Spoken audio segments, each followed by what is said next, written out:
They turn out to be some kind of big lizard. The Skraby Show starts now on 97.3 The Fan. Hello and welcome into the Skraby Show for May 15th. Sorry, that was really loud in my ears. But welcome to the Skraby Show. We got a good one planned, or I got a good one planned.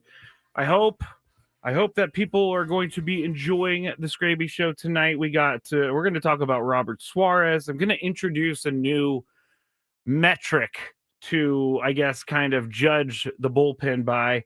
Also, we'll talk about Yu Darvish and what's going to happen when he gets back. And in the second segment, I'm going to do a Manny Machado appreciation segment because he has been so good as of late.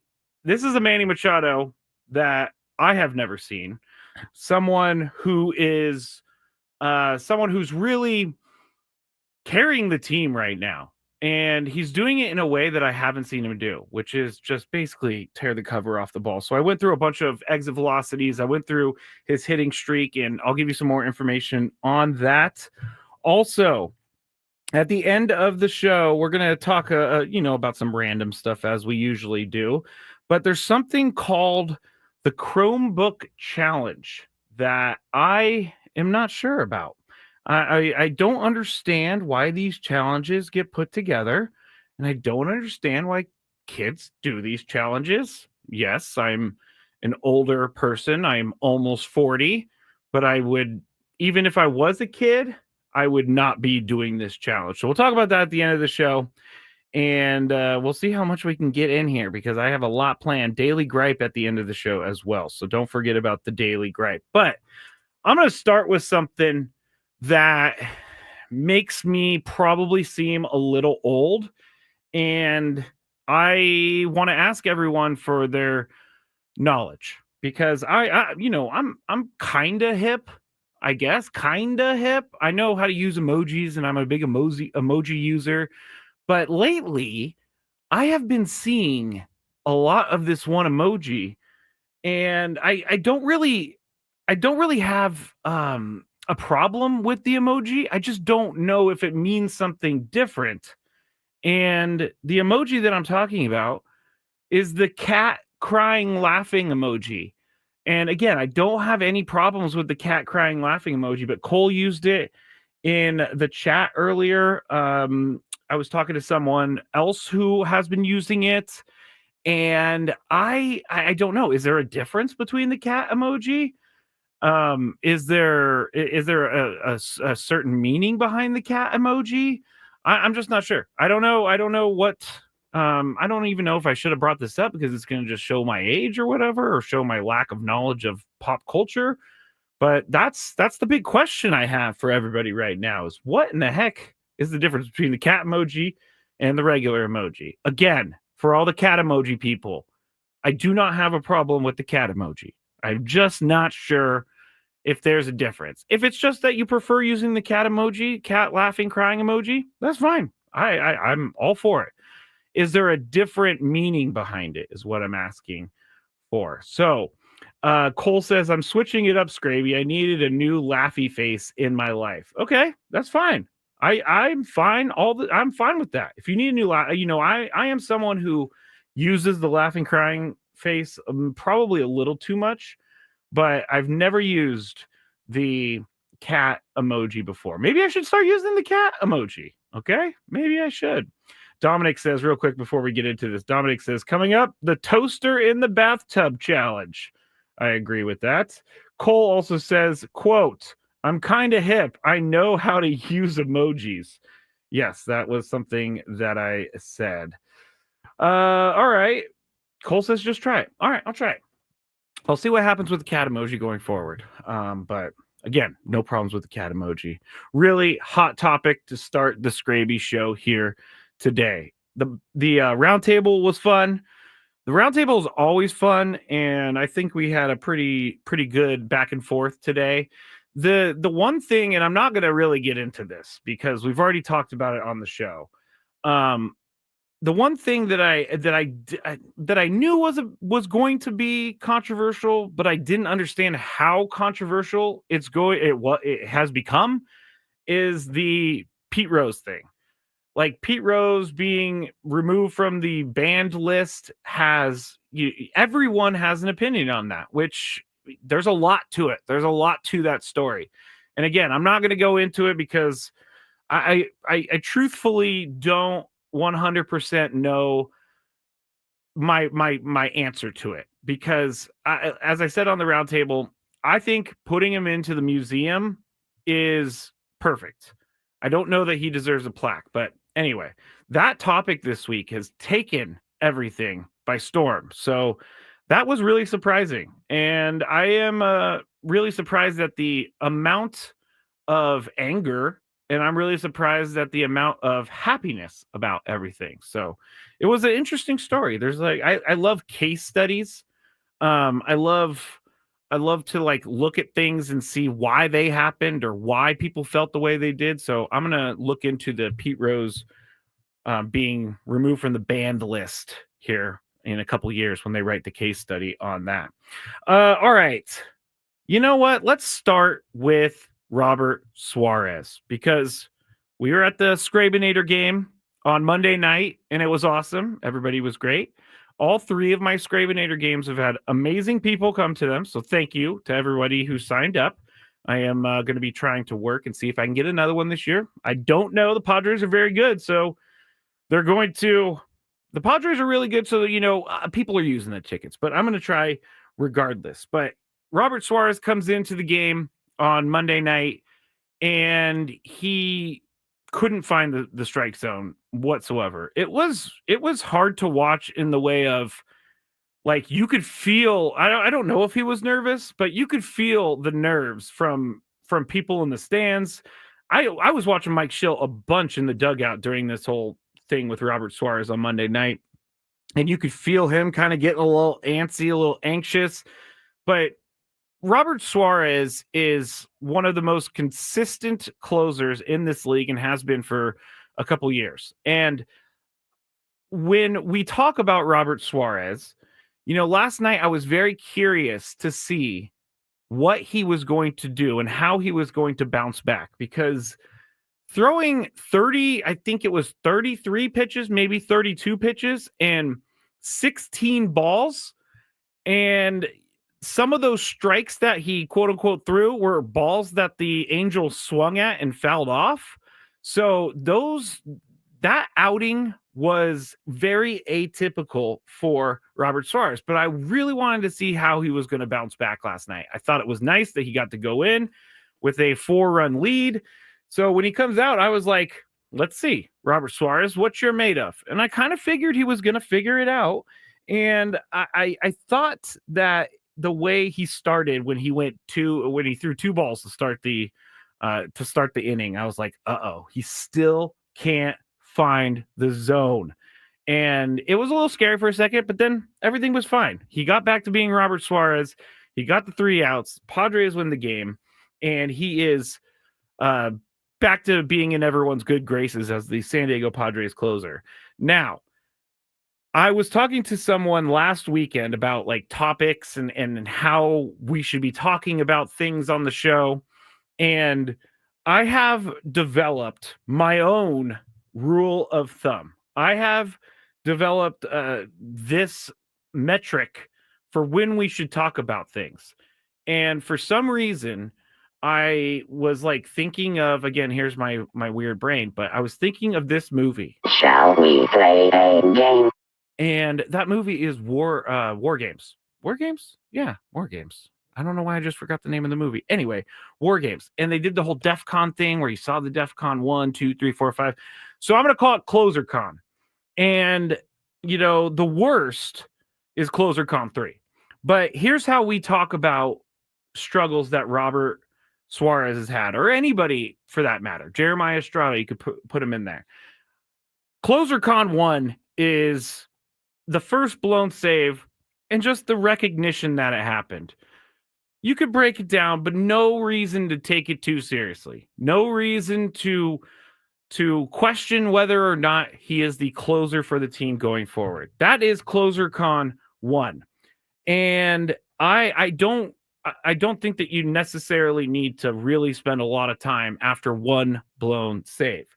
CloserCon 2, if you have 2 in a row, it's worth a small breakdown. What's going on? Why is he doing this?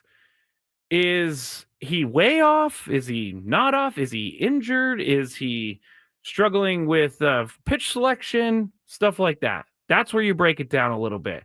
You still, in my mind, do not remove that person from the closer role. Now, the third one, which is the worst one,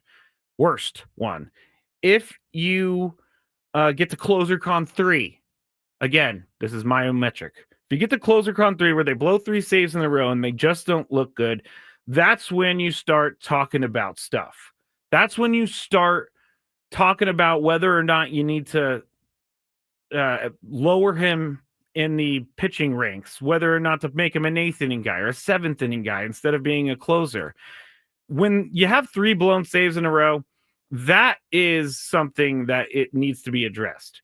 But I don't think you need to address it any earlier because, again, this is baseball, and baseball is a weird sport, and weird things happen in baseball all the time. And so the first time is just what it is. I mean, Monday night, it was shocking to see.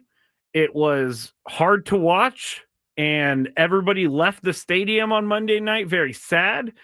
And, the grand slam just took the wind out of everyone's sails when Alec Jacob came in. But the first time, I'm not going to treat that as a big deal. The second time, I'm going to talk about it a little bit. But the third time is when you really start talking about and thinking about whether or not they need to make another move when it comes to closer. So this week, if we're following my metrics of CloserCon, we are back at CloserCon 1, or we're at CloserCon 0 is what I'm going to call it. CloserCon 0 is where nothing's the matter. We're not going to talk about Robert Suarez. We're not going to talk about the closing position because he's fine. So he did blow the save on Monday, but he came back last night and he was fine. He was ready to go. So I don't think there's anything to worry about with Robert Suarez. And I think that he is going to continue to be one of the best closers in the league. His stuff is so good. I saw some criticism about Mike Schilt not having anyone warming up in the bullpen with Robert Suarez. And Chris and I talked about this a little bit earlier in the show yesterday, but why would you put someone up in the bullpen when you know that Robert Suarez, I almost called him Robert Closer, Robert Suarez has closed 14 out of 14 games. Now he has 14 out of 15 saves now, but why would you ever warm someone up? I think Mike Schilt made the right move. You cannot be overly aggressive on switching out your pitchers. And it was a perfect storm, I think, because it got away from Robert Suarez. He walked 4 guys. He had 5 earned runs that he gave up, and they had no more mound visits. So it was a perfect storm. And I know this was 4 days ago at this point, but I did want to talk about it because I think that we're going to face this more than a couple times this season. This is just how a baseball season goes, and closers will be great most of the time, and then they're going to blow the save, and everybody's going to hate them, which is part of the job. I am a fan of, let me start that over. I do not want the Padres to trade Robert Suarez. I think Robert Suarez, even though he has a contract situation coming up, I don't know why so many people want to change what's working right now. And I get it. You want to get some depth and you want to get some value for a guy who's under a contract that is not long-term for the Padres. But just to build your farm system up, I don't think he's the guy you want to move. I don't think you want to trade him because, Jason Adam could be a closer, yeah. But Jeremiah Estrada, I guess, could be a closer. But think about what happened on Monday night. Jeremiah Estrada, or think about what happened in the week in total. Jeremiah Estrada and Robert Suarez were struggling this week. So you have 3 options for closer: Estrada, Adam, and Suarez. And if you get rid of Suarez, I guess you could trade and have a closer come back or some sort of arm come back. But that's not what I want to do. Suarez is on this team. He is part of this team, and he is part of the identity of this team. No one in baseball wants to see Robert Suarez come out of the bullpen because they know he's going to shut them down. They can't hit him. He could tell them that he's throwing a fastball. He could tell them where he's going to put that fastball. And it's likely that the hitter's not going to catch up to that fastball. And so I really think that when you have a closer that's as automatic as Robert Suarez that we've seen over the years, I think you have to keep that as a part of your team, because this team, I know that people don't want to go this far, but this team really, with a few moves maybe to bolster the left field position, maybe get a couple or one more bench piece, this team could go deep in the playoffs if they stay healthy. It really is something that I think that they are chasing, and they have a real legitimate shot at making it to the World Series. And again, there's a lot of baseball left. And if they stay healthy and they're doing what they're doing, Mike Shildt has this team ready to play. Mike Shildt has this team firing on all cylinders. And Mike Shildt has put together a pretty strong start to the season. And that's why I don't want to change anything. And I don't know why Johnny keeps posting, we need a left fielder, though. Yeah, no, you don't. They're winning. Would it be nice? Yeah. It would be nice to have a left fielder that can hit. But right now, you don't need to go make a trade. It's not like a do or die thing. It's not a do or die thing for the Padres to go out and get a left fielder. It just doesn't absolutely 100% need it. The season does not hinge upon a left fielder hitting 20 home runs, because they have that production elsewhere. I get it. The left field position, we want to see a little bit of a stronger position. I do too. But right now, you got Jason Hayward playing good enough defense to not make you susceptible to things in the field. And so I want to. It's not that I want to keep Jason Hayward just because he's playing good defense, but you can still win games with the left field position the way it is for the Padres. And I think that's important, because if they were losing games because they didn't have a left fielder, then we're having a completely different conversation. But they've made it to this point in the year with what they have, and it hasn't really been a problem. It hasn't, to me at least. It hasn't been a problem. I want to see someone hit more, yes. But I don't think they need to go and shake up the team just to get a guy who could hit 250 or something like that. Like, trade deadline, probably going to be talking more about this. And I would think that they would have the left field position kind of figured out by trade deadline time, whether that is to go trade for someone, or whether they've already traded for someone, or whether they've brought someone in. But I really think that we need to keep the game, or keep the team the way it is right now, because they're doing great things. They're winning. They are playing together.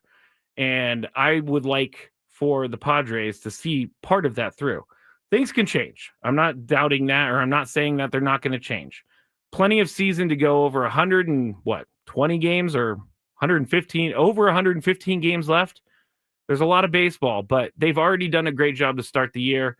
And if you could just get by with the left fielder that you have, then you can still win games. It's been proven.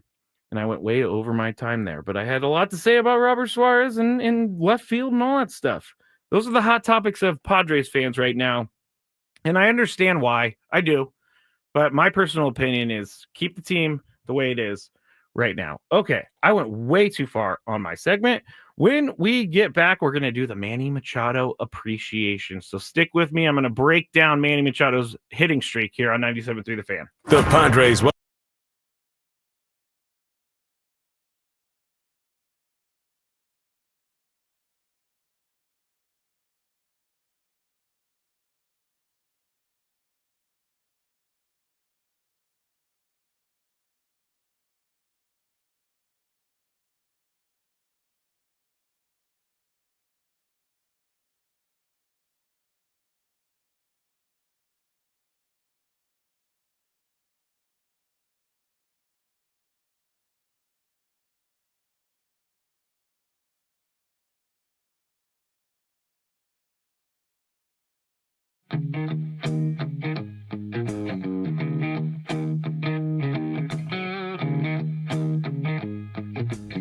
There's Roadrunner. Meet me. He doesn't like me. I guess I wouldn't like me either if I was chasing me. As you can see, I'm all Aztec out here at the Aztec Baseball Tournament. It's the SDSU Baseball Alumni Tournament. Right now, we are 1 under in the scramble. And Chris is playing well, Tony's playing well. But our ringer, Jack Townsend, is playing really well.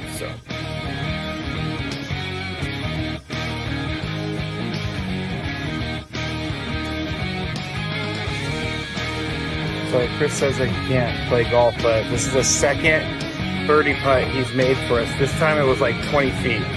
Thank you very much, Skraby. But once again, you're hitting some very nice shots as well. I'm not usually complimentary to you, but I can't help but be complimentary. Your shot making today. With my what? Your shot making. You've hit some.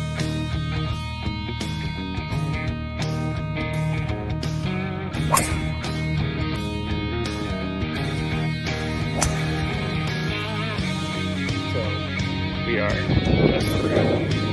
league 10 now, and it's getting really windy. It's actually kind of cold. I'm not gonna lie, I know we're in San Diego, but we're 3 under as a group.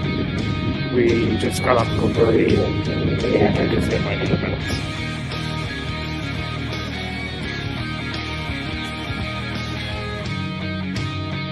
There's a squirrel. He wants to attack me. Squirrely! We just got our second birdie of the day thanks to this guy. Yeah, a 4-footer after. It was a 5-footer. After our pro drove it 300 to the front of the green and then chipped it within 5 feet. Uh-oh. Skraby, don't feed the animals. Don't feed the animals. I do feed animals, but Chris made a birdie putt. Leaving the golf course. And we ended up shooting 63 once everything was accounted for, since it was a scramble and we had an SDSU golf player, Jack Townsend. He was with us and he did a lot for us. I think we shot 63 because of him, but we all had a good time.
Back here on the Skraby Show, 97.3 The Fan. You can watch, if you would like, go to youtube.com/@the Show, or you could watch on 97.3 The Fan's YouTube. Just go to YouTube and search 97.3 The Fan. You'll find it there as well. And I'm broadcasting on the Twitter right now, @Matt Skraby, MATTSKRAB as in boy, Y.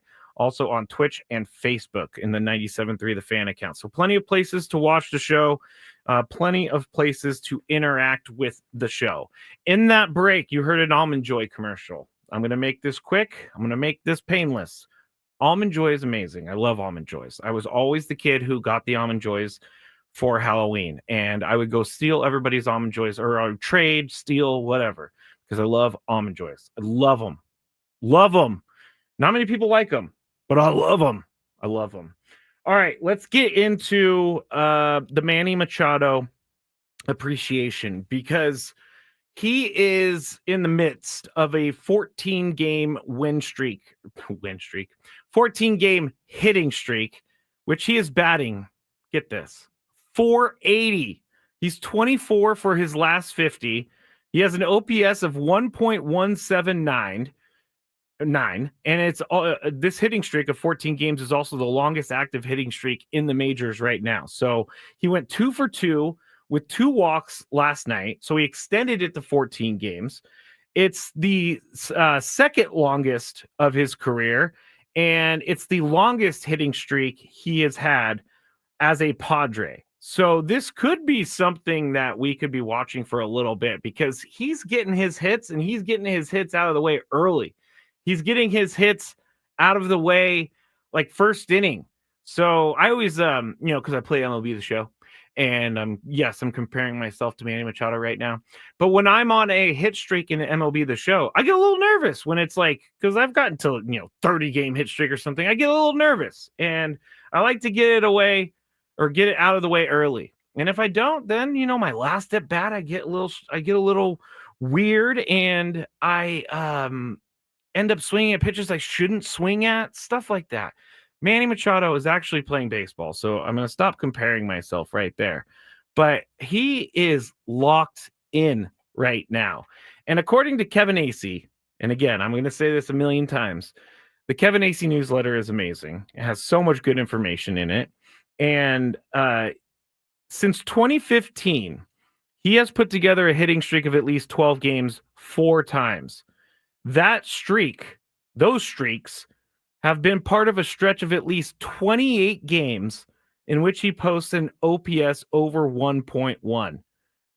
In fact, Kevin Acee writes, for the last 4 seasons, he has put together a stretch of at least 2 months in which he had an OPS of at least 849. And we know this is how Manny works. We know that Manny can get hot, and he will stay hot for a long while.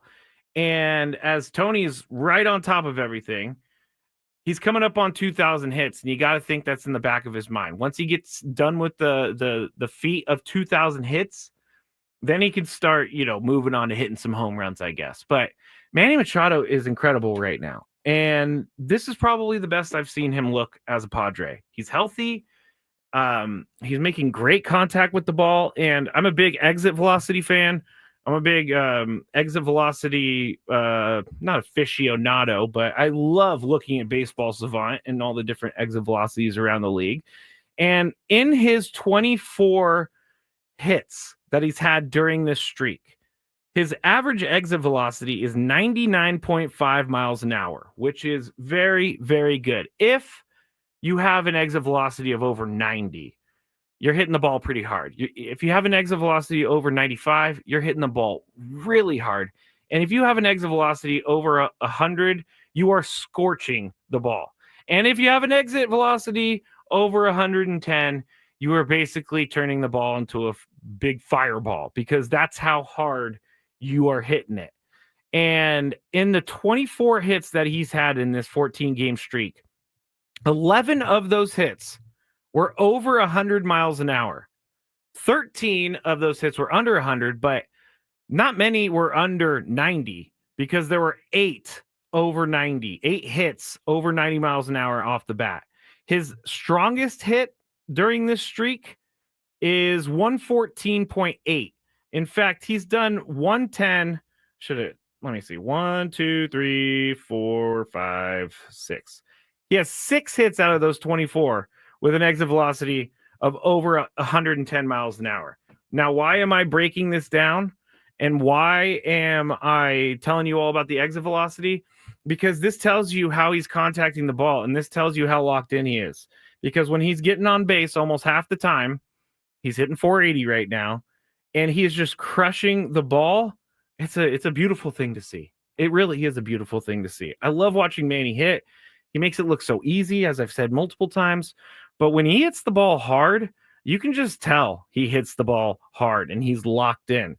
And if Manny Machado can keep this up for a lot longer, this team is going to go a long way. Manny Machado and Fernando Tatis Jr., if they're locked in together, that's a scary first three in the lineup, because you got Fernando, Arise, and then Machado. Now, Arise doesn't scare you in the way of power, but think about that as a pitcher. You have to go through Fernando Tatis Jr., who can hit a pitch out of the ballpark at any moment.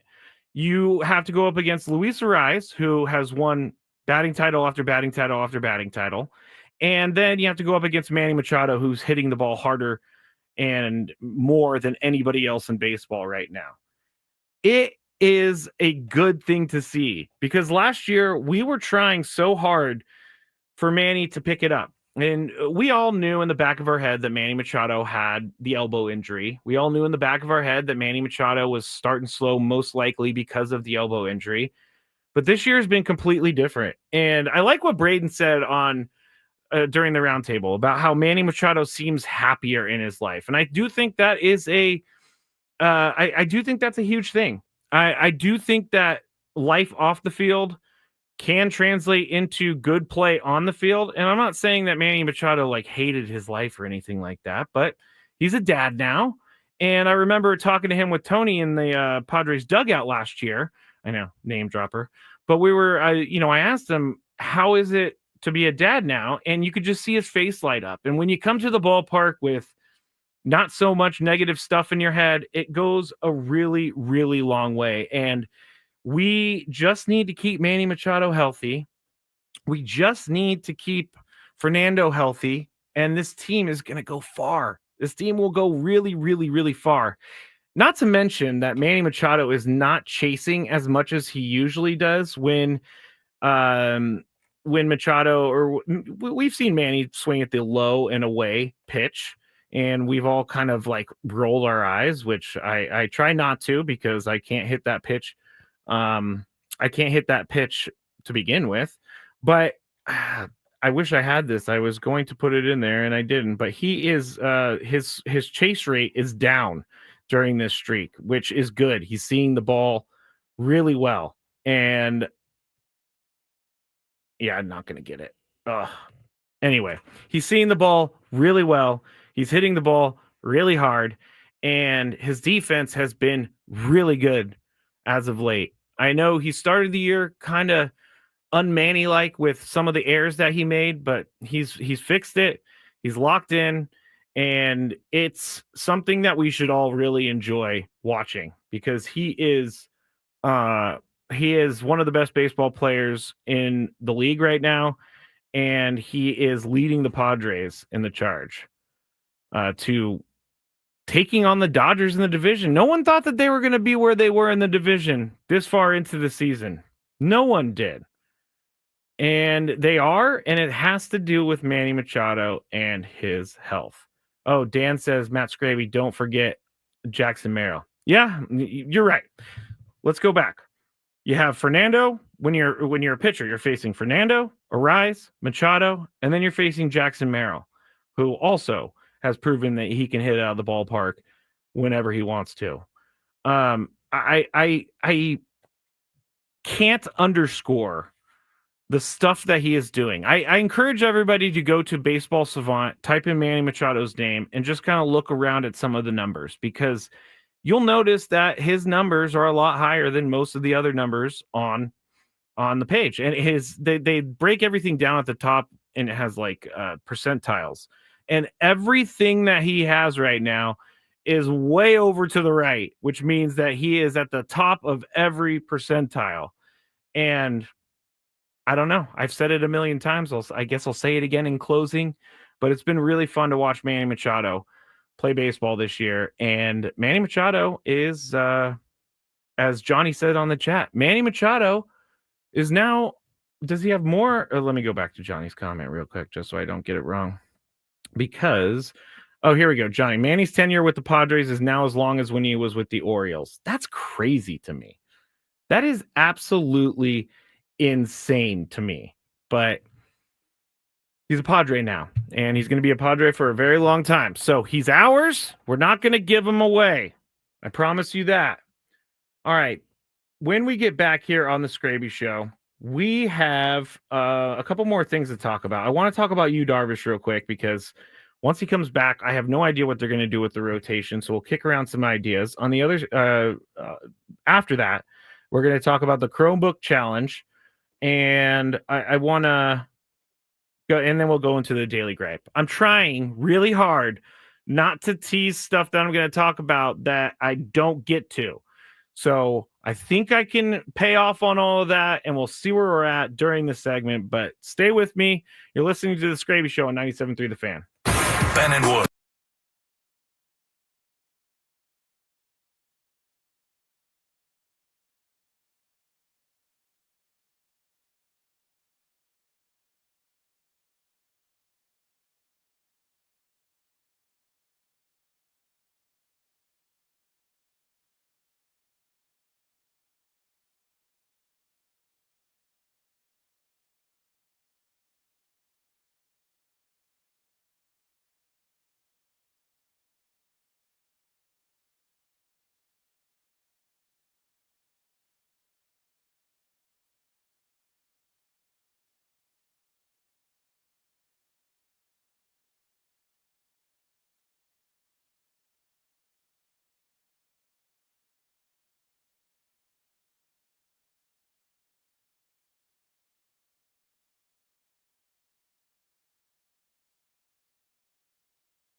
Back here on the Skraby Show, 97.3 The Fan. I am Matt Skraby. Marco says, miss your show, Skraby. So glad you are on off days.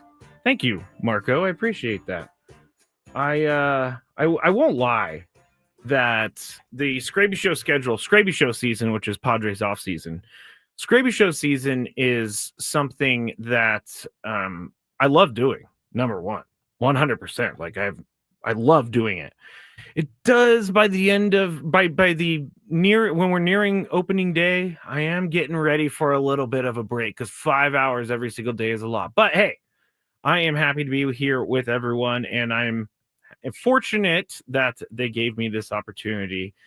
So thank you very much to Adam Klug and Michael Valenzuela for that. Let's go into Yu Darvish. So he threw a 4-inning rehab start in El Paso. It looks like he may throw one more. He may not. He may even be able to come start for the Padres next week in Toronto. And if they do that, what are the Padres going to do? Are they going to go to a 6-man rotation? Are they going to send Stephen Kolek down? Because Randy Vasquez has been pretty good here in the last couple starts. What are they going to do? And personally, I don't think that they're going to do the 6-man rotation, because the only reason I say that is I've heard in the past that pitchers don't like going to a 6-man rotation because it throws off their routine. They're used to throwing every 5 days. And I know that throughout the season, a 6-man rotation might be necessary for a little bit. So maybe we will see a 6-man rotation here for like a week or two. But I know that pitchers really like doing the 5-day thing because it keeps them in the same exact routine. And when you add an extra day to that, I know it sounds lame to say that you can't add an extra day to it, but these guys are creatures of habit. And I would like to keep it the same if I'm the manager, just so that they're in the same mindset throughout the entire week, getting ready for their start. But Stephen Kolek's been pretty good. And I know that he threw his 9-inning shutout against the Rockies. But again, the Rockies are still a Major League Baseball team. And it's just not every night that the Rockies have someone go 9 innings against them. I think I've thought a lot about this. And I do think that they're going to send Stephen Kolek maybe to the middle. They're not going to put him in the bullpen. I've been going back and forth on this all day. They're not going to put him in the bullpen. I'm taking that out of my head. They're going to send him down, see what Yu Darvish can do, and then they can bring him back when they need a spot start. It's just it's a really tough position for the manager of the Padres, Mike Schilt, to be in. He has to make a very, very tough decision. And I'm not someone who is willing to, I guess, upset. I don't even know if this is the right phrase. Upset the apple cart because Yu Darvish is coming back. But I do think that Yu Darvish is going to come back with a vengeance. He pitched well against in El Paso. He only gave up 2 hits. He's a very important part of this team, and he has been for a long time now. And when we see him doing his thing and doing the Yu Darvish things that he does, he's an ace. And he was great in the playoffs last year. So you're obviously, in the amount of money you're paying Yu Darvish, you're obviously going to put Yu Darvish back into the rotation. You're not going to just leave him out for longer and longer. But I hope that he comes back and he doesn't have to leave the team. And I'm not saying for personal reasons. I'm saying for injury. I hope that he doesn't have to leave the team and go back on the IL or anything like that. Randy Vasquez, though, like I've been a fan of Randy Vasquez for a while, and I've said it before. It doesn't make me nervous when he starts a game, but I don't think that you can take Randy Vasquez out of the rotation right now. He's pitching too well at the moment for you to take him out of the rotation. And Stephen Kolek is the odd man out, and Kyle Hart was the odd man out before Stephen Kolek, because there is still Kyle Hart in AAA. And so you got some choices that you can make throughout the rest of the season. But Stephen Kolek, he's going to be a big part of the stretch run. I just feel like he's going to be, because of what he has shown so far in his starts. And I think he showed Mike Shilton company that he can handle being a starter. And I think he showed all of us that he can handle being a starter. Andrew is asking, what if Kolek goes out and pitches 6 scoreless tomorrow? I would hate to be Mike Shilton in this situation. I honestly, I want to have an answer for everyone, but I don't, because there's so many different scenarios that you could go with when Yu Darvish comes back. But I guess I'm just going to go with Stephen Kolek being the odd man out because he's the newest to the rotation.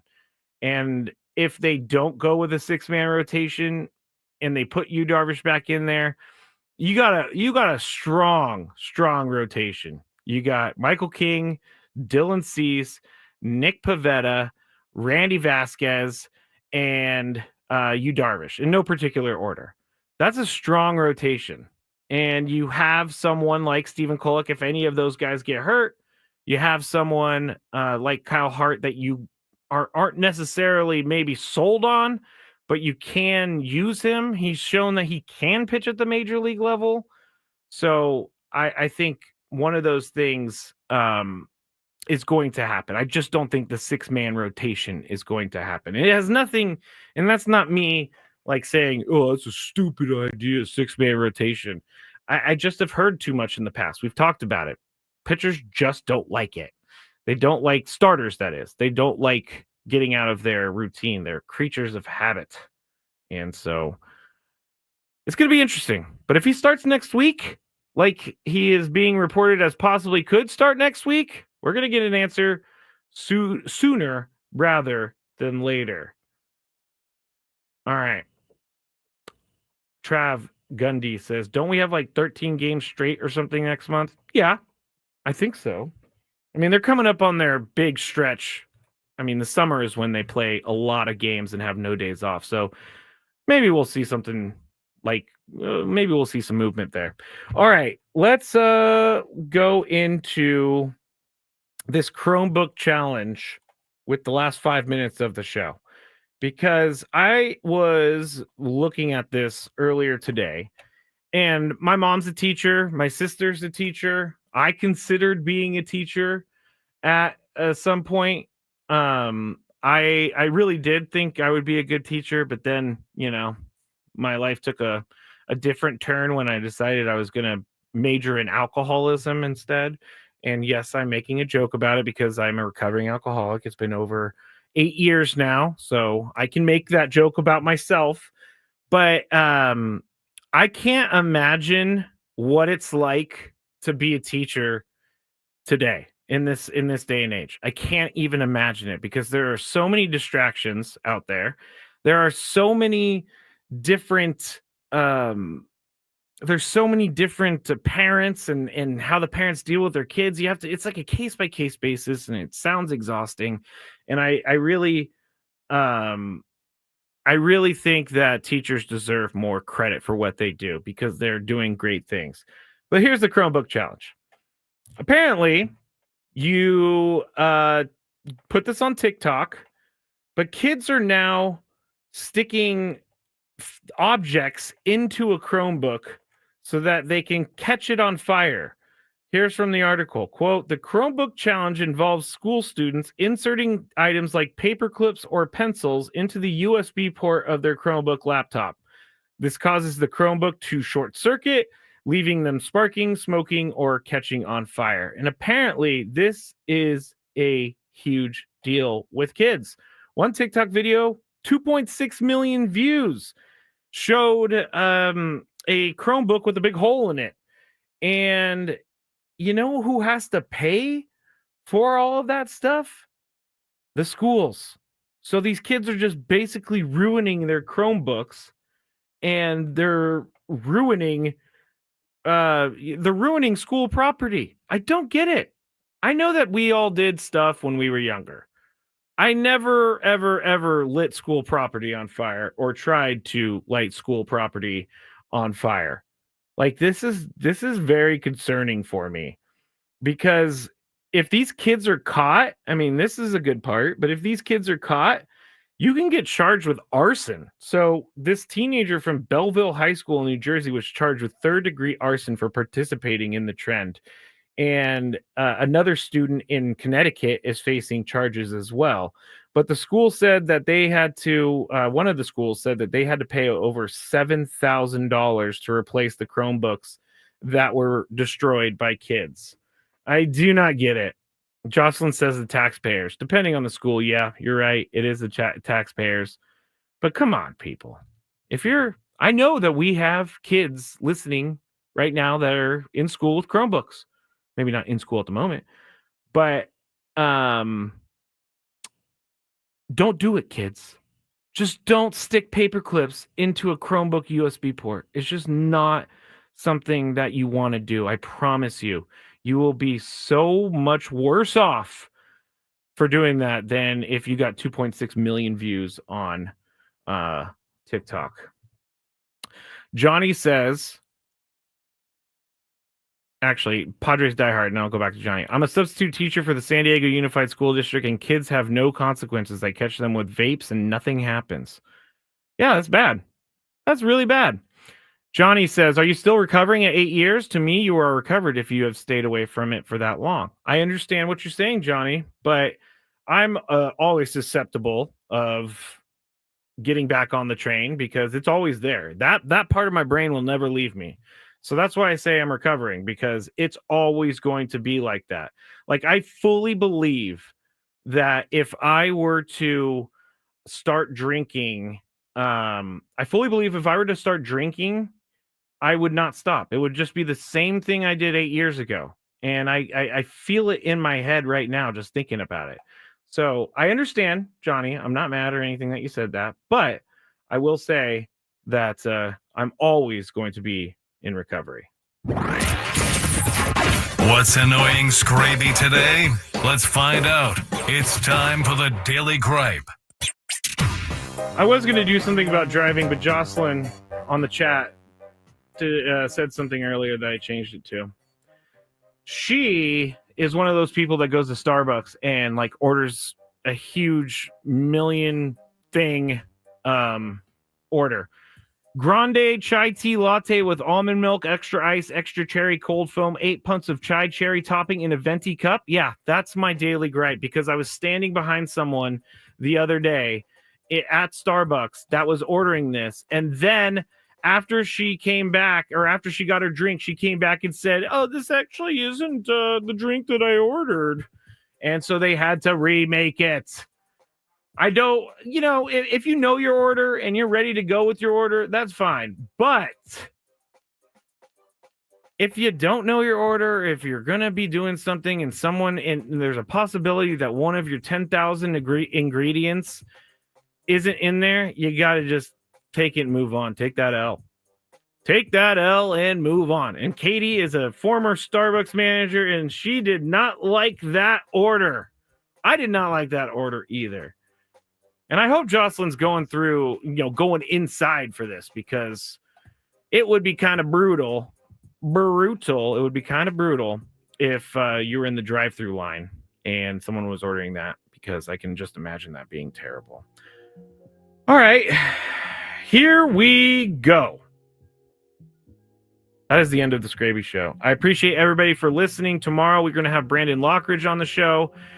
And we're not sure of a time yet, but we will have that for you. Also, we're going to do our countdown of Nick Cage. And the Padres are going to be playing the Mariners in Game 1 of the Vetter Cup, the new Vetter Cup. So everybody tune in. Ben and Wood starting at 6 a.m., 97.3 The Fan. Good night, everybody.